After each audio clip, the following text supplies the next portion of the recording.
There was once a man who in 1528 would spend 8 years as a castaway. You are about to hear his direct account. Written in Spanish, addressed to the King of Spain, and preserved across nearly 5 centuries. It is not fiction, nor fable, but testimony. A man alone in a new world where everything was stranger. You are about to listen to that nightmare, which, in my opinion, rivals Lovecraft. Faithfully translated so that you may come as close as possible to the man who drifted into oblivion in the Caribbean in 1528. This is it. My lord, in obedience to what your grace commanded of me, I have prepared to give you an account of my ruin. And if the style should not be as good as my will to serve your grace, may that good will make up for my lack of learning in reading and writing. I departed from Santo Domingo on a Saturday, the eve of Palm Sunday, in the year 1528, aboard the ship of Pedro de Cifuentes, whose master and pilot was one by the surname Portugalete. Our voyage's course was toward the town of Higüey to load provisions for the fortress of Margarita, for the ship in which I sailed carried cannon, powder, and munitions for that fortress. We touched at the island of San Juan in Puerto Rico, and stayed there 5 days, then set sail again, and the following day made landfall at Santa Cruz to take on water. There, 2 war canoes came out against us, each with about 60 Indians armed with bows and arrows. Because they use a very poisonous herb on their arrows, we put back to sea. They pursued us for 2 leagues, and we left them and continued our voyage. The winds were not too unfavorable. After 5 days we reached the island of Piritu, 30 leagues to leeward of the Pearl Islands, but our pilot could not recognize the land, and made us run westward along the coast of Tierra Firme. Thus we arrived at the island of Guaymacaran, since the lack of water tormented us. But finding none there, we returned to the mainland and anchored at port where there was a village of warlike Indians. We were concealed in an inlet, where we stayed the whole night. At dawn, 11 war canoes came out against us.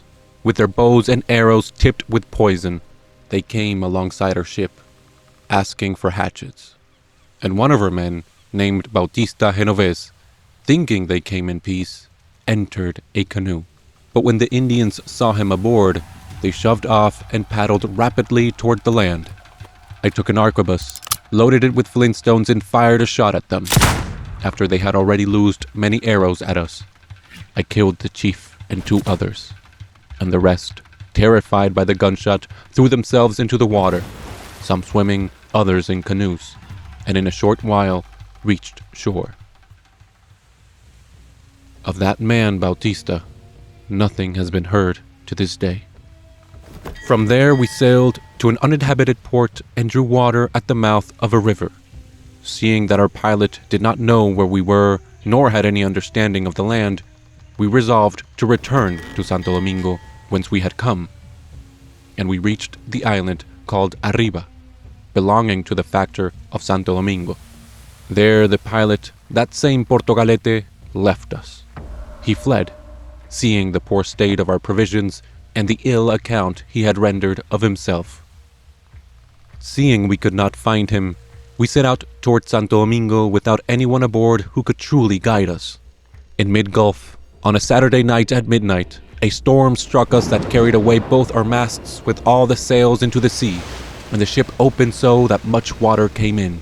We ran before the wind, driven by the tempest, and after 6 days on Wednesday night we struck open the shoal of La Serrana, the storm not yet having abated.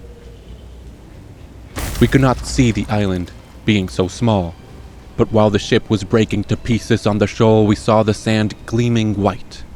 I remembered that in my chest I had a powder horn and a flint, and with these in my mouth I threw myself into the sea and swam until I reached the island. Having placed the powder and flint ashore, I returned to the ship to see if I could help anyone. When I reached it, the vessel was in 4 pieces, and all the people clung to one fragment. I found some ropes from the moorings and tied them together into one long line, by which I came ashore, and along that rope everyone came to land. With the night's rising tide, the sea carried the ship away, so that by morning we could no longer see it. From the ship we could save nothing but the powder and the flint I mentioned. Lacking any more flintstones, we ate raw meat for nearly 2 months, and drank the blood of sea lions and the crows that came to the island. Seeing that such life was hopeless, as your grace can imagine, some decided to make a raft. We all built it from timbers the sea had cast ashore, tied with sea lion hides and cords. 3 of them embarked upon the raft. 3 of us remained, 2 men and a boy.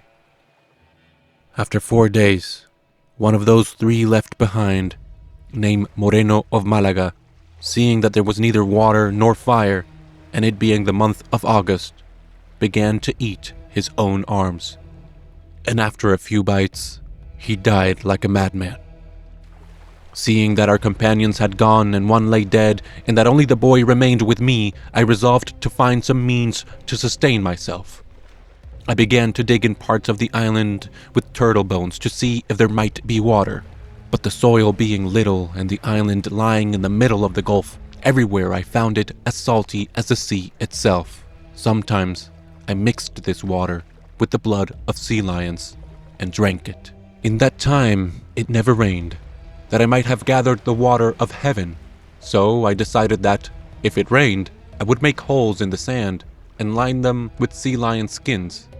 When it pleased God to let it rain in the month of October, I gathered some water in those holes and also in some seashells which we call cobos.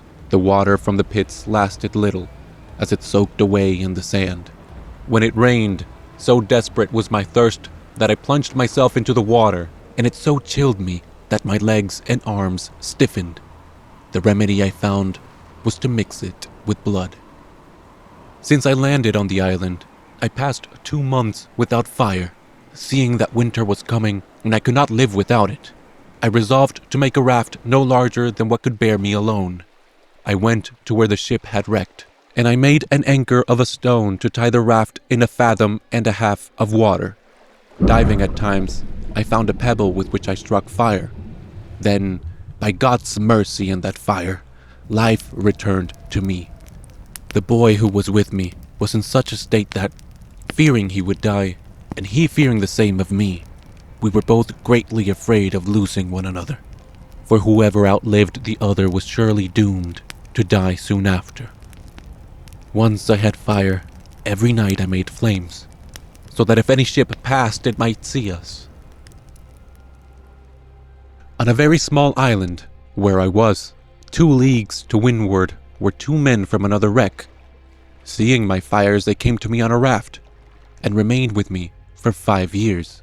During this time, we agreed to build a boat from timbers the sea had cast up. We swam to fetch them.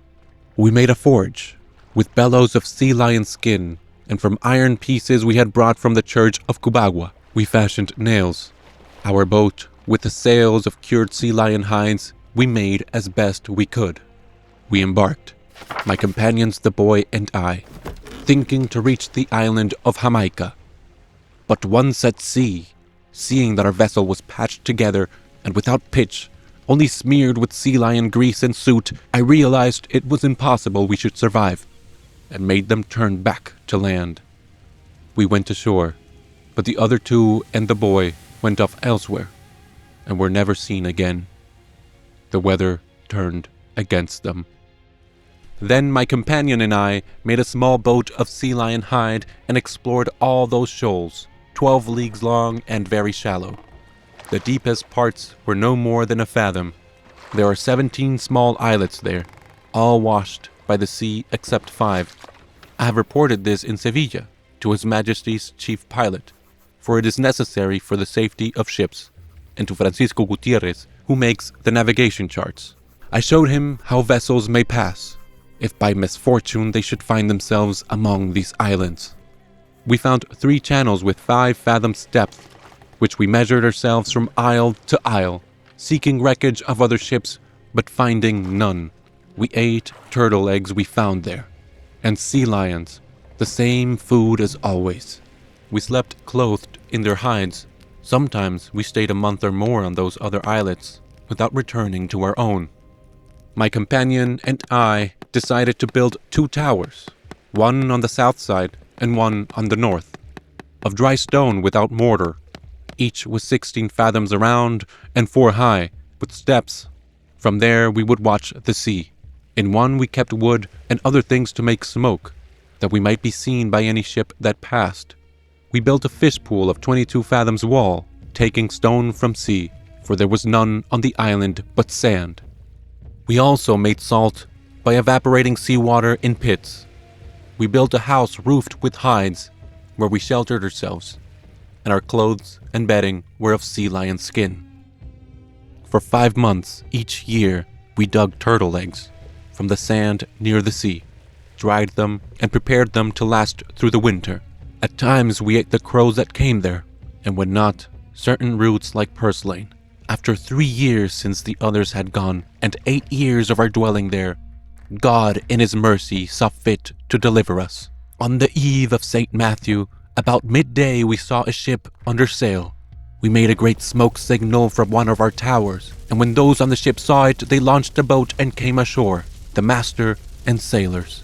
The master, named Juan Bautista Genovese, a native of Triana, took witness with his notary of what he saw. They brought us to Havana, where by God's will was then the adelantado Don Pedro de Alvarado, my lord, who saw the state of our appearance and heard from the master of our life.